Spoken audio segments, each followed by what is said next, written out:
Ito po pagkatapos kong nakat. Ayan si Kuya Alan naman ng magpipino. Tignan po na video yung pagcutting ko.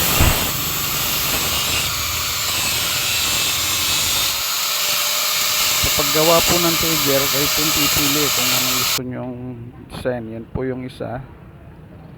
Ayan po yung pangalawang design. Yun na pong bahala. Kaya po yung napili namin. Ito yung napili namin trigger.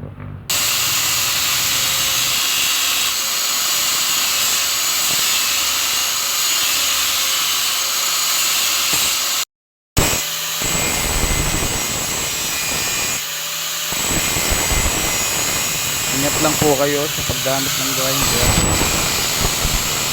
for safety.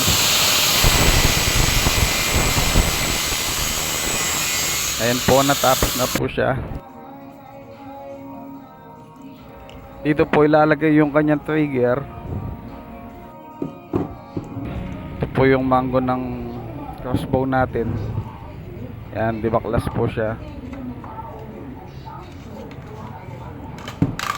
Ayan, natin po sa dalawa.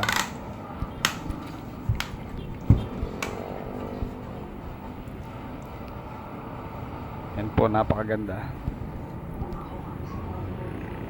Napakaganda ng kahoy niya.